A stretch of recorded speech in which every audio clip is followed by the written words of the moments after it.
Welcome back to SAFC Live. Another clean sheet for Sunderland and a point on the road. Danny, we'll go through the game in a second. It wasn't a classic.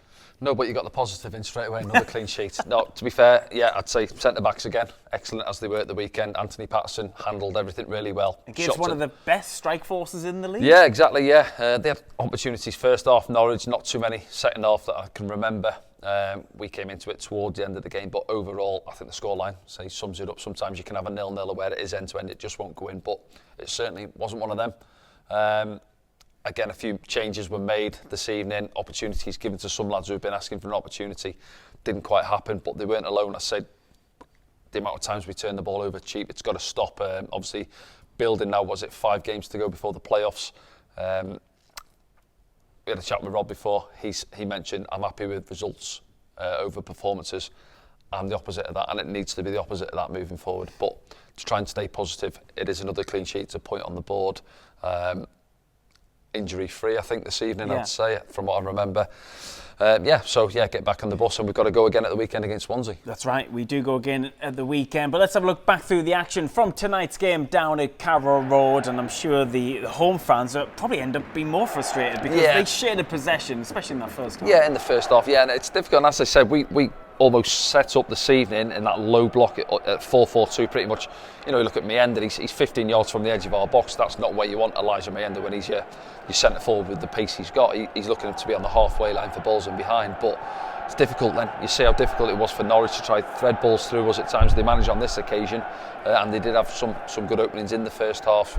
I think that one there he's got to do better. Slimani, isn't it, far post. He's free, he sees it all the way. He's got to, worst case, get it on target. I think he tries to be cute and try and feed it inside that near post there. But yeah, we caused our own problems at times here. Dan, again, we've seen him twist out of these areas, but Nunes reads it into the main man there, Borges Sands, and can go either way, but he fires it straight at Anthony Patterson. And he comes again across the pitch. Look at us there in our shape. We've got everyone back. It reminds me at the minute of when I've been watching Man United.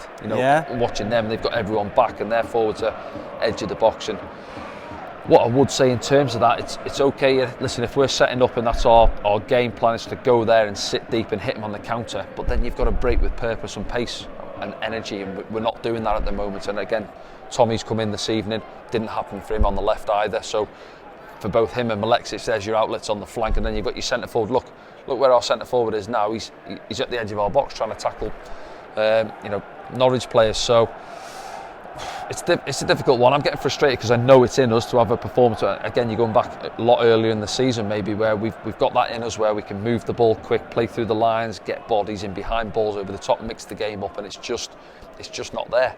And I'm going to sit here and fans will be watching, thinking, he sounds negative, but I'm calling it as I see it. Yeah. But I know it's in us with the squad that we've got.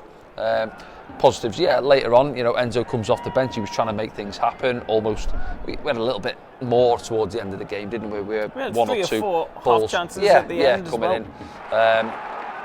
For me, it's got to change, and the boys will know that. I've been in their position. I don't want to sit here as that former player, sort of digging the boys out. They know themselves, getting back on, and in the change rooms, they'll have a little chat amongst themselves and say, listen, boys, this is business end coming up soon. Now we've got to raise our performances. And we normally get an honest, quick reaction from the manager and the first team player, which you'll always be able to see on the club's social media channels, concluding the full-time whistle. So keep an eye out for that. Of course, if you're watching this the next day, that will already be out. So go and check that out. But yeah, you're right. The players know themselves, and they often get told to dissect the game between themselves. And again, we're sat here, and I've got my views, and then the fans will be on social media and podcasts and all that, and then they'll be chatting and saying, well, do you know what, it's a solid performance against the second highest scorers in the. Yes, I get that, but we've got to be showing more. We're fourth in the table. We've been in the top 4 all season. We were in the top 2 for the first 2 or 3 months of the season.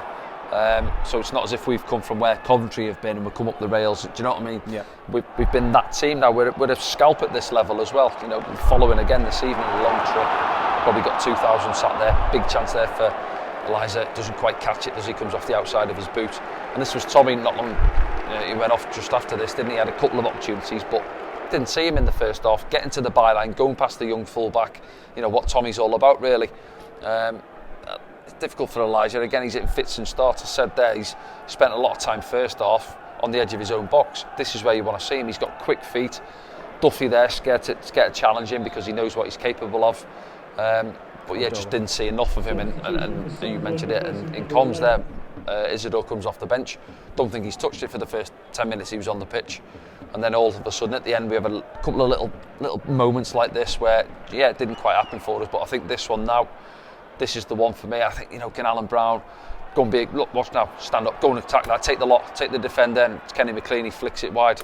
I just think, yeah, you might injure yourself or whatever, go and get yourself a goal at the end of the game and win the game for your side. So frustrating watch, but yeah, listen, clean sheet intact. Well done, boys. Results going in all the time, and the club have just officially tweeted that tonight's result guarantees us a place in the playoffs this season. There we go. Another positive to take from tonight after a long campaign. Like you say, still 5 big games to go though, and we'll get the other results in a second. In fact, should we go do the let's have a look, results now, and we'll be able to get some clarity from the situation. We understand there's Birmingham have won in League One, so they are back in the Championship as well. Well, you'd expect so, the amount of money they're spending. Yeah. But let's go through tonight's results, and then we'll look at the league table as it stands tonight, with games still to play tomorrow, of course. Blackburn Rovers 2, Sheffield Wednesday 2. Sheffield Wednesday were 2-0 up in that game, so Blackburn Rovers coming back. Bristol City 2, West Bromwich Albion 1 is a big result in the playoff positions. Derby County 0, Burnley 0 is a big point for Derby, not so much for Burnley, of course. Preston North End 2, Cardiff 2, Sheffield United 0, Millwall 1 is probably the result of the evening. Stoke City 1, Luton Town 1, a late goal for Luton Town. Watford 1, Hull City 0, and Middlesbrough. They're still playing, but they haven't scored yet. Leeds have. So, what does that do to the league table as it stands? It's all changed. Game of leapfrog continues, doesn't it, with those 3? Yeah, nobody, just say, wants to go on and win the league. Difficult. Sheffield United has had back-to-back defeats, isn't it? 1-0 at the weekend at Oxford as well, so they're making hard work of it. And, there's ourselves, as you say, there sort of sat there 4th, really, waiting to see who's sorting out below us. But again, Bristol City, we've got to play them in a couple of weeks. Coventry, West Brom making hard work of it, obviously, draw at the weekend, defeat this evening to Bristol City. Millwall having a bit of a go. Did they win tonight, Millwall? Millwall won. They did, so they're right amongst it as well, aren't they? So, yeah, it's tough. It's just who's going to join us. I say there's 2 teams really, isn't there? 6 teams for those 2 places below us. So, game on there. Let's have a look at the bottom, because there was a couple of teams involved, including Derby County this evening as well. And John Eustace, well, he went there, and everyone was saying, "What are you doing going there?" And he's got another point on the board. Yeah. Oh, yes. Against Burnley as well. Yeah. And it's a dogfight down there, isn't it? Again, Plymouth goal difference is going against them, almost counts as a point, doesn't it? So they're 5 or 6 points sort of adrift, really, with 6 games to go from their point of view. Luton, again, making hard work of it down there. But where would you look up as far as?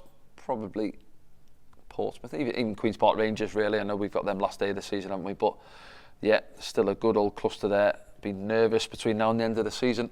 Yep, that's where we stand tonight in the Championship, with results still to come in. Let's have a look at the hashtags. We've got time for a quick one from Kieran, who says, "Do you think we will see both Mayenda and Isidore in the starting lineups together come the playoff time?" Well, he has tinkered with it before, Régis Lebris. Yep. I guess it comes down to personnel and availability, and that's got to be considered as well. But in your starting 11 for a playoff game, now it's solidified for Sunderland, would you start them both? It depends. I'd have a look at who we're up against first up. I don't think Regis will, if I'm honest. I know he fluttered with a little 4-4-2 a month or so ago.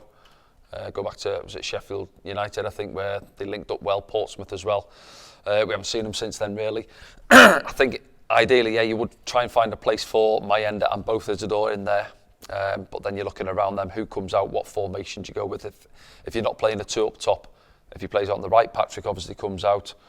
Left-hand side at this moment in time is up for grabs for me. Obviously remains out. I don't think Tommy staked a claim for it tonight, to be honest. You've got Lefay to get into the team, so he might have to go back out to that left-hand side. Job was missing this evening. So there's 6 or 7 players you've got to try and get into sort of 5 positions really in there. Chris Rigg obviously in there as well. So it's going to be interesting which way he goes. I'm sure now that, listen, I think, yes, it's official we're in the playoffs, but it's been that way for a couple of weeks now, to be honest. So they'll be looking at that. I'm sure the discussions between the coaching staff daily are about what they're looking for, but obviously you're hoping we stay injury free for those 6 or so I've mentioned at the top end. You know, Enzo just coming back from injury. But yeah, I just think prior to that though, you've got to go out and try and get some performance from us. I'm not saying we've talked in recent months where we haven't blown a side away, but we've got results where we've played better than what we've played even in the last 3 games. And prior to the last 3, yes, we've won 2 and drew 1, but then the one before that was the horror show at Coventry. Yeah. So there's been for a few weeks now, the levels haven't been there for me. Where we just said it, we know it's in the boys, it's there from them. We've just got to try and get it out of them somehow. So we'll have to wait and see. Again, he'll tinker it again at the weekend, I would imagine. Maybe will he look to start Enzo? What did he get tonight? 20 minutes or so, I think. Yeah, 15 minutes. Yeah, so he's had similar at West Brom at the weekend. Yeah. But I'm sure now on the way back there'll be a discussion, the coaching staff on the coach.